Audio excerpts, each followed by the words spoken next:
Hi everyone, my name is Princess and I'm an interpreter here at California State Parks. And today we're at Patrick's Point State Park for our last virtual campfire program of the season. And hi, my name is Maiya and I'm an interpreter for California State Parks, just like Princess.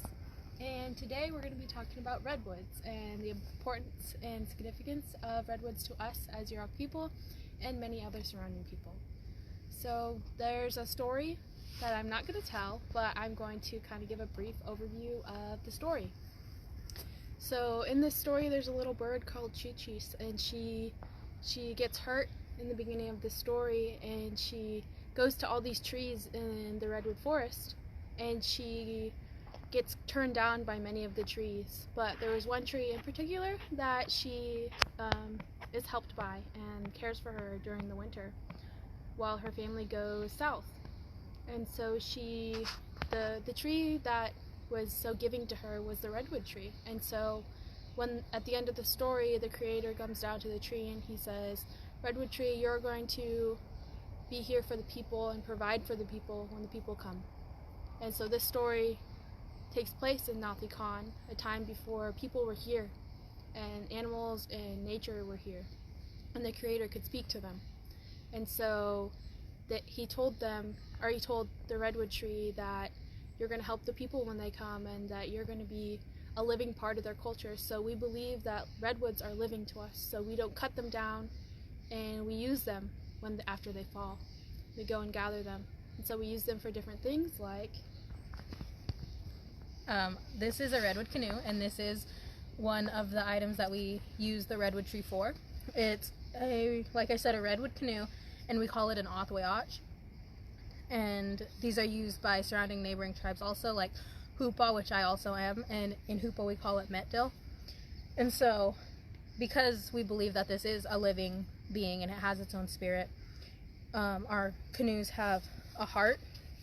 This is the heart, this is the lungs and the kidneys, and this right here is the nose, and we never pull on the nose because that's how you can break them very easily. It's a very tender spot of the canoe. And these are its eyes, because we give them eyes because we believe that they do have their own spirit. They are living and they have their own kind of mind. And so it's really hard to force a canoe to go somewhere it doesn't want to.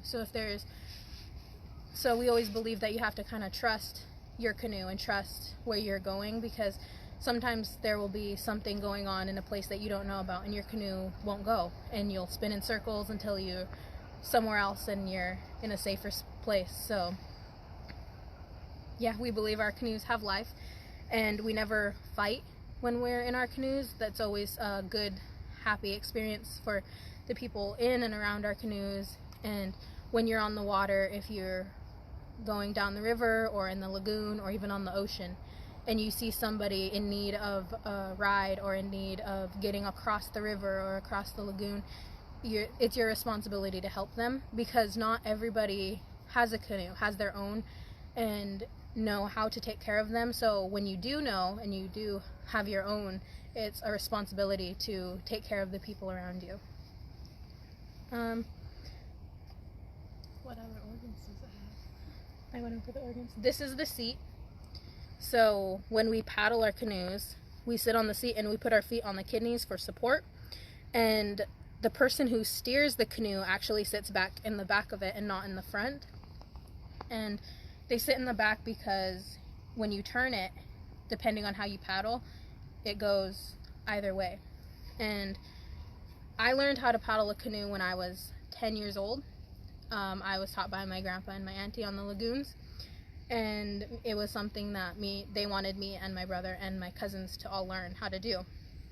And we use these in ceremony. When we go out, we have a dance that is now called a boat dance, and we paddle down the river or across the lagoon, and we use them in that way. And we also just take them out because we don't want them to be sad, because like we said, they have a life. And so when a canoe sits inside or it doesn't get to be on the water for a long time, your canoe gets sad and it misses it. And there are stories about times where a canoe will be sitting too long and all of a sudden it turns towards the water. It won't move, but it turns its body like that towards whichever flowing water source there is. Another way we use our redwood trees is in our houses, like this one back here. This house is made completely of redwood and maybe a little bit of nylon rope for the time being, and some hazel sticks, but we're mainly going to focus on the redwood. So this redwood house could fit probably around 10 or 12 people, and that's kind of crazy to think of your family that big, but it was more than just your immediate family. It was your grandma and your aunties and your cousins, so there wasn't any first cousins, those were your brothers and your sisters. So this is a pretty unique house. There's pretty unique features about this house, like this round door right over here, and that's for to keep predators out.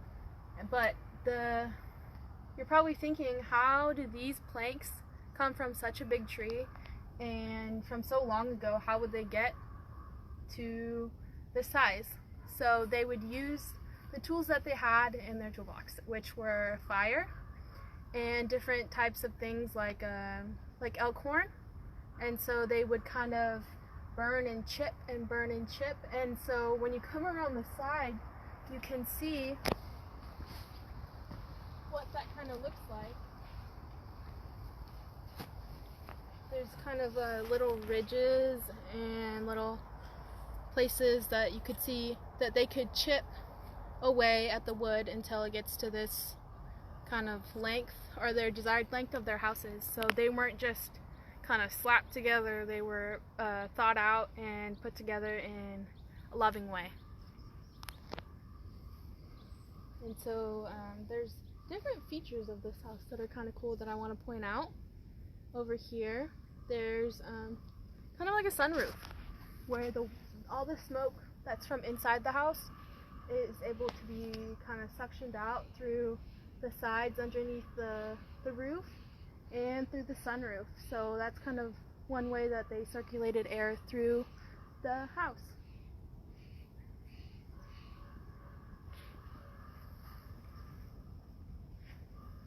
So we're going to move back this way. Another cool part of the house is the porch. This is what we would refer to as our porch. Like now we have steps and ramps and different ways to get on into our house, and where we sit and where we hang out and where we do different things. But so this is our porch for our house, and it's all made of rocks. So in order to get the rocks here, they would send people to go down to the rivers or the oceans or wherever the rocks were and carry them up. So that's pretty heavy and a lot of work. But it turns into this flat area where we dry deer meat, where we dry bear grass, where we crack our acorns and weave baskets, and we lay out our basket materials to measure different sizes. And this is just kind of where all of that happens. This is where we were pretty much on the daily doing different things, stripping fish, cleaning deer meat, sanding elk horn, all kinds of those like daily activities that would happen right here on this porch. Redwood wasn't also made from just two of these things. They were, there's houses, there's canoes, there's redwood trunks that they would put their regalia in. There's over here on our right, not that you can see it that well, at Sume, there's dress houses, there's sweat houses, there's dance houses, which is actually a fun fact about these houses. They're deconstructible, so you can take every single thing off this house and put it back together again. And so they would do that for ceremonies. So they would do that a lot in order to have flower dances, brush dances, which a flower dance is a coming of age ceremony for a young girl. So she's becoming a woman. She's no longer a child. She's able to provide for the community. And a brush dance is for a baby that is either sick or they're praying for a good life for this baby. So the whole community comes together in both of these cases, and they take apart the house and they have ceremony for 10 days, but not necessarily all there. in those 10 days? So like she said, the walls come apart. You can take the walls down and take the roof off, and inside there is a pit, a dance pit, and it's where we have our ceremonies, and that's also where the people that own the house, that live in the house, stay. That's where they live. And around the sides, it's a little higher outside of the pit, and that's where we keep our regalia and our basket materials and the fish and the deer meat and all different kinds of supplies that we keep and we have. And so inside, in the middle, there is a fire, and that's where we build our fire to keep warm in the winter and to keep bugs out and to smoke our meat and to do all different kinds of things. Another thing about the house is it also, like the Redwood Canoe, has body parts. So it has a heart, and it has lungs and kidneys and eyes, and that's another thing that we believe is your house. It protects you, and that's why we give them these body parts. Like I said, this is called an othwayach. This is called an othwayat, and people, us, we're called oth. And you can kind of hear the resemblance in that, and it's because we're all connected. We're all interconnected with each other. We live together as one, and so those are the names of our houses and canoes and us. So this is kind of what a deconstructed house would look like. We're kind of walking this way. It's kind of a little bit of walk, not really, but meh. So this is what a deconstructed house would look like, and what Princess described as there's an upper part and there's a lower part. There's a pit where we dance, where we sleep, where we would spend our time with our families, but the outer ridge is kind of like a storage or like a big closet around, but it doesn't close. So once you look to this side on your left, see all these benches are the walls. And you can kind of see the outline of where the house would be. There's rocks on this side, where there would be rocks on the outside of the house. So this is kind of what it would look like on the inside. There's a fire pit.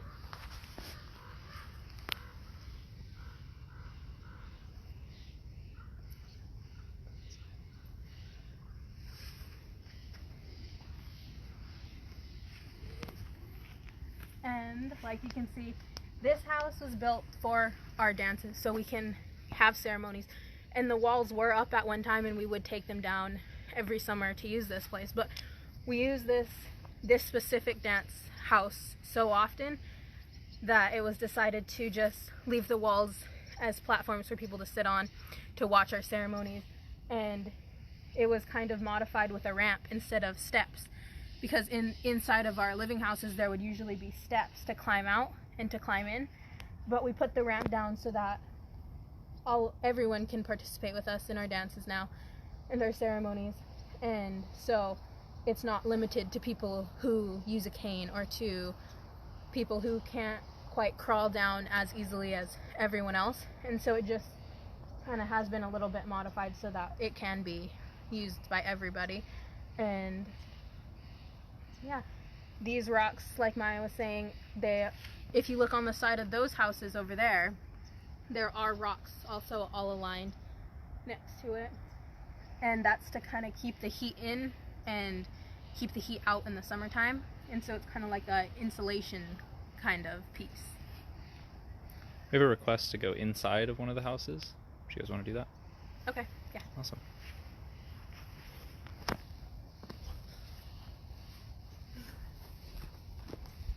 Kind of awkward.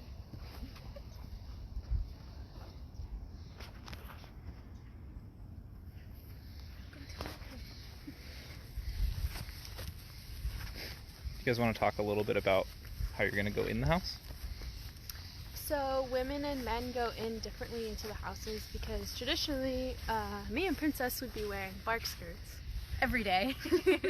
and maybe a working cap. Also, when we're working, like we're cooking or we're working on different things. That's why it's called a working cap.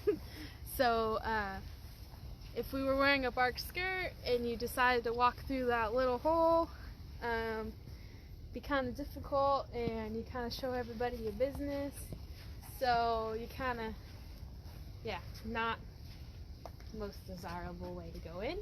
So we go in feet first, go in backwards, and men would go in head first. And then when we come back out, we come head first, and men also come out head first. And that's why we go in that way. So I will demonstrate that right now.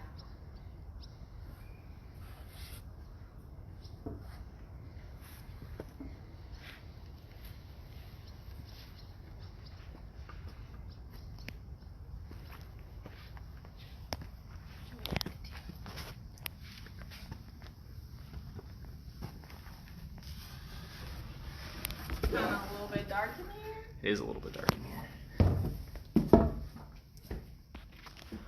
Can you see well? Can we go down in? It's bright down there.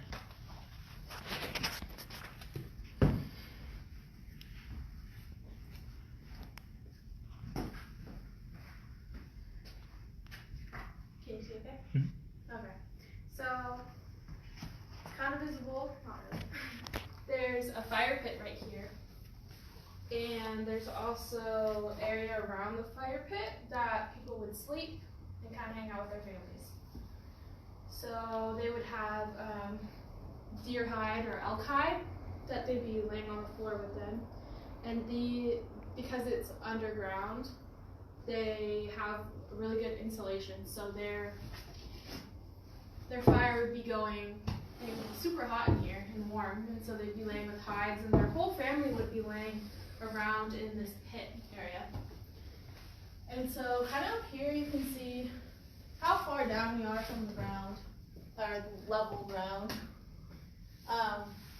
This all the way goes all the way around, but this is kind of like storage where you'd keep your baby basket, maybe if you weren't using it, a burden basket, which is something you put on your back, kind of like a backpack, but it's woven and it's a very big basket. They can be around this size, and they like that tall. And you would have redwood trunks full of your regalia or different food that you're storing for the winter or during the summer.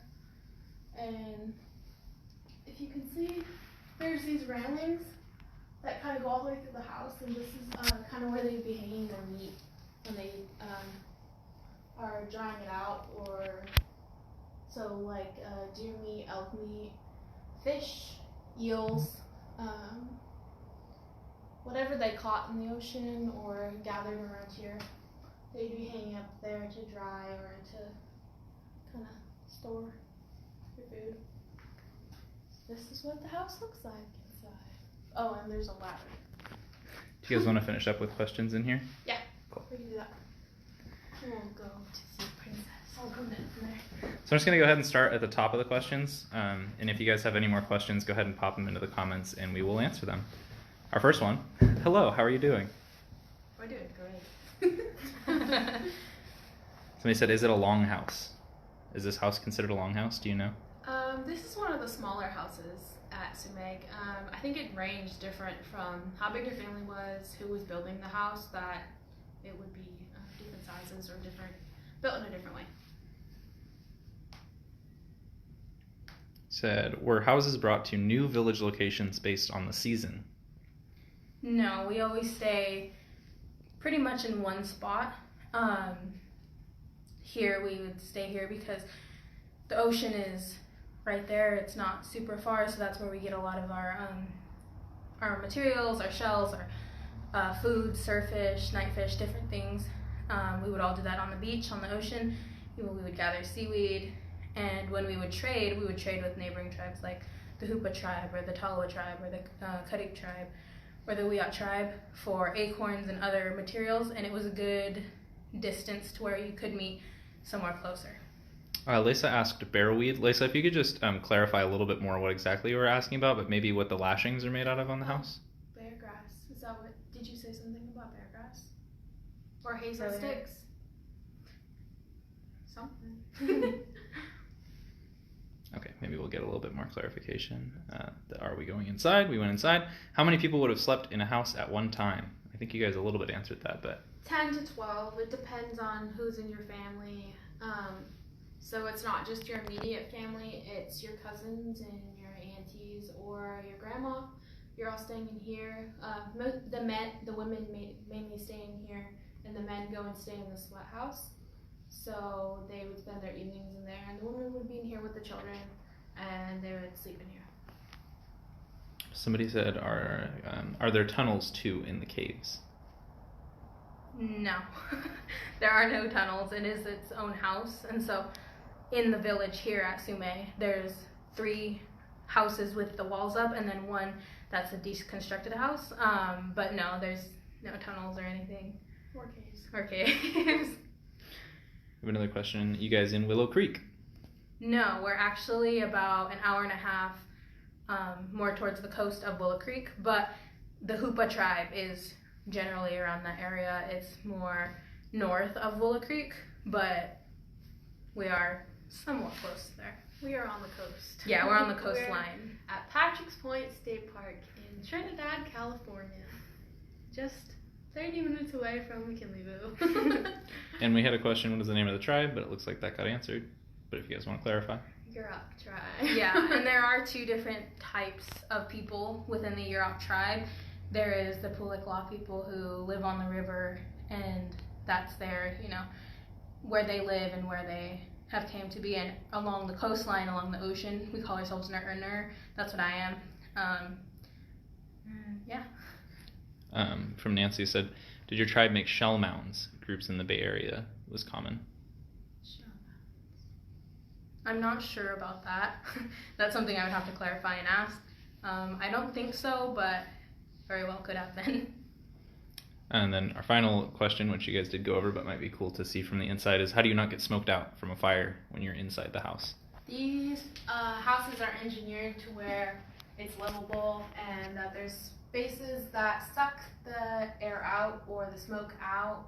So this is one. They have a long stick that they keep in their house, and they shimmy these whichever way they feel like it, different ways, because there's sticks up there that are you can kind of roll them on, but you can move them to the side in order for the smoke to go directly up, or there's gaps in the roof where the air comes out. So the question about bear grass was in reference to the baskets. Oh yeah, we do use a lot of bear grass in our baskets. We use bear grass on its own. We braid it for regalia, for our dresses and our necklaces and different things, but we also do use bear grass and black ferns and hazel sticks and those kind of materials in our baskets, like our caps and our braided baskets and different things. So you mentioned this was a seasonal village. You said, how long did the Yuroks live at Sume and when did they leave? Well, this village was originally a fish camp, so it's where a lot of Yurok people would come, but they didn't. I think it's during the seasons that they were coming for food, so maybe right now when there's salmon coming in from the ocean, and there's different times that eels come in around these areas, or different surfish, or different things that you could get from the ocean like seaweed. So different times of the year, things have their seasons, just like fruit or different vegetables. They have their seasons, so we would come here for those seasonal things, and it varied throughout the year. Like maybe they would come and they'd pick bear grass when on their way back in different spots, or they'd pick hazel sticks or river roots in different areas. So it was kind of willy-nilly. Excellent. Thank you, Martin, for answering that question. I guess I misunderstood it a little bit. I appreciate that. All right, it looks like that is about all we have in questions. Is there anything else you guys would like to add before we wrap up? Do you have any questions, Kyle? No. Okay. I love hearing from you guys. Thank you. So, Thank you everybody for tuning in. okay. Check out their Facebook Lives as well if you want some more of this content. They are live every Wednesday, either Maiya or Princess, and we'll be talking more about Yurok culture if you would like to learn more. So thank you guys all so much for joining.